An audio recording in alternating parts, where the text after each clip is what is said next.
Timnas U17 terus ke pelatihan keras jelang main di turnamen Piala Kemerdekaan 2025.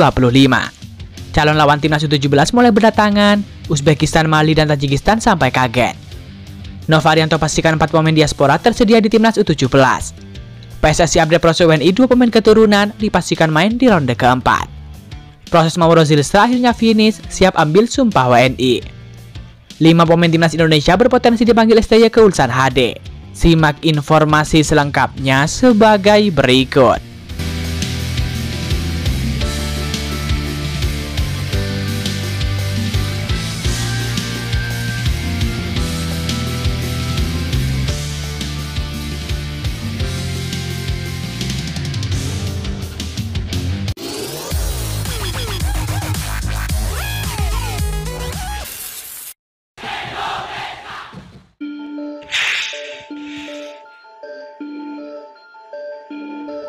Shin Tae-yong kini resmi menukangi klub raksasa Korea Selatan, yakni Ulsan HD.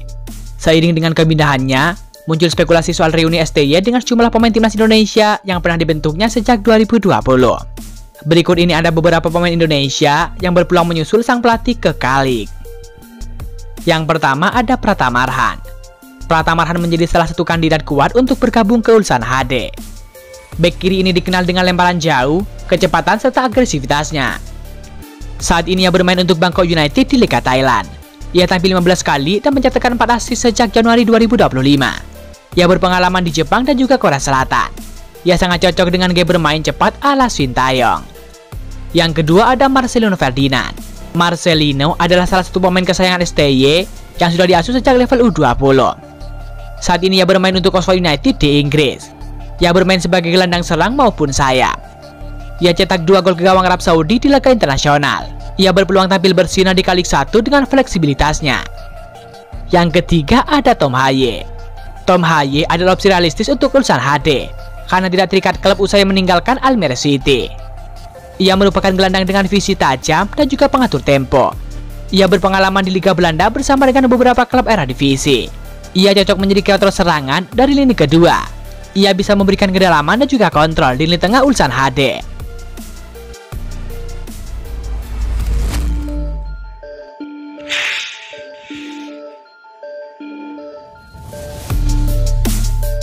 Ketum PSSI Erick Thohir membagikan perkembangan terbaru terkait rencana pihaknya untuk menaturalisasi 2 pemain keturunan untuk timnas Indonesia demi putaran keempat kualifikasi Piala Dunia 2026. Erick Thohir ingin proses 3 pemain keturunan untuk timnas Indonesia, dengan satu di antaranya adalah Mauro Zilstra. Namun identitas 2 personil lainnya masih dirahasiakan.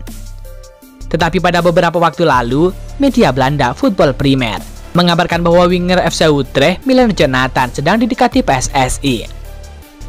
Milian yang lahir di Belanda, mempunyai asal-usul Indonesia dari Depok, Jawa Barat. Dalam pekan ini, surat menyurutnya antara kami dengan pemain sepertinya akan kami dapatkan. Kan mesti ada clearance dari orang tua, dan juga pemain bahwa mereka kesini untuk merah putih, kata Erick Thohir. Erick menjelaskan bahwa 2 calon pemain timnas Indonesia tersebut bakal menjalani beberapa proses, dimulai dari wawancara dengan pemerintah. Setelah itu Erick Thohir bakal mengajukan naturalisasi kedua pemain tersebut kepada Menpora RI Dito Aryo Tejo. Erick Thohir menyebutkan bahwa Supratman bakal meminta persetujuan Presiden Prabowo Subianto untuk dibahas dalam rapat kerja dan juga rapat paripurna DPR RI. Dari situ akan terjadi interview dari pihak pemerintah dengan mereka. Karena sudah ada surat, baru interview. Baru kita kirimkan surat ke Pak Menpora, Pak Menpora ke Menkum, Menkum ke Bapak Presiden, dan Pak Presiden ke DPR, tegas Erick Thohir.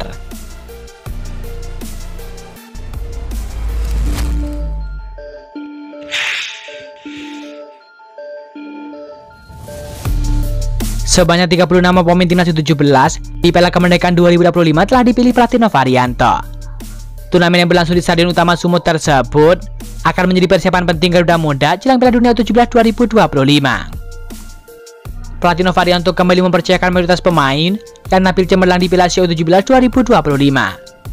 Matthew Baker, Fadli Alberto, M. Sabigoli, dan juga Elvanda Florasta kembali masuk dalam daftar skuad untuk menghadapi turnamen bergengsi ini.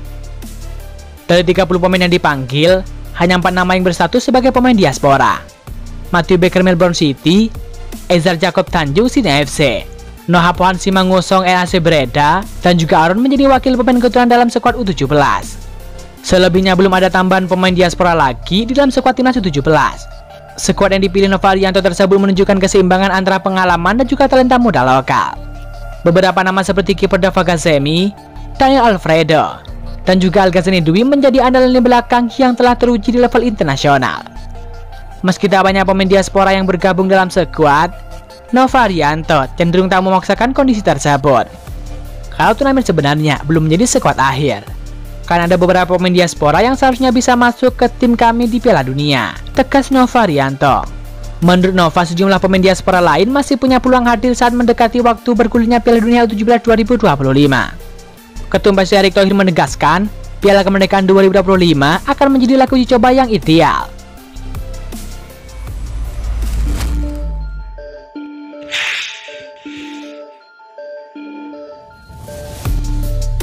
PSSI telah mengumumkan daftar final peserta Piala Kemerdekaan 2025 yang akan digelar di Medan, Sumatera Utara.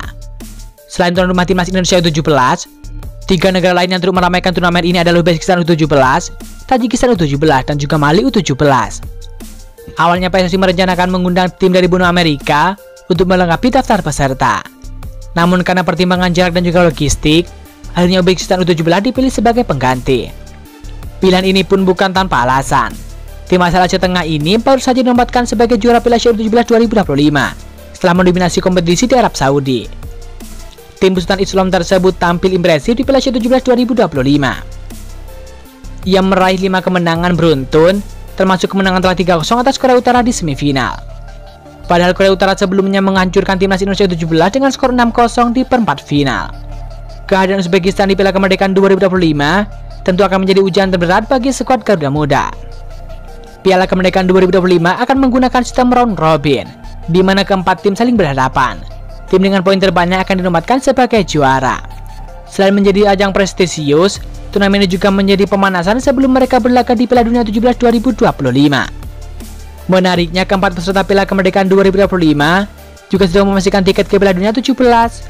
Dengan level kompetisi yang tinggi ini, Piala Kemerdekaan 2025 bukan hanya ajang persahabatan, melainkan juga panggung uji coba strategi sebelum bertarung di kancah global. Tentu mereka doakan semoga timnas U17 tampil apik dan tampil cemerlang di Piala Kemerdekaan 2025. Semoga timnas Indonesia tampil cemerlang dan meraih juara di ajang tersebut.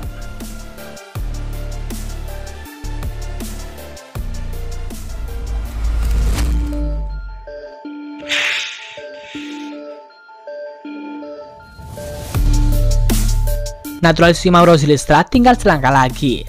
Pemain muda keturunan Indonesia ini segera menjadi warga negara Indonesia. Ia diproyeksikan memperkuat timnas Indonesia, khususnya di kelompok timnas U23. Nama Mauro Zylstra sudah masuk daftar naturalisasi yang disetujui oleh Presiden Prabowo Subianto. Bahkan surat naturalisasi Mauro Zylstra disebut sudah ditandatangani bersama dengan 3 pemain timnas putri Indonesia. Ini sudah ada di DPR, cuma kan DPR-nya sedang risis. Jadi nanti diproses bulan Agustus. Saya sudah komunikasi dengan DPR. Insya Allah DPR mendukung, kami tunggu, ujar PSSI Erick Thohir. Mauro Zylstra lahir di Belanda 9 November 2024. Ia dianggap sebagai bagian dari program jangka panjang regenerasi timnas Indonesia khususnya untuk lini depan. Usianya yang masih 20 tahun membuatnya sangat potensial untuk dipoles timnas U23 lebih dulu.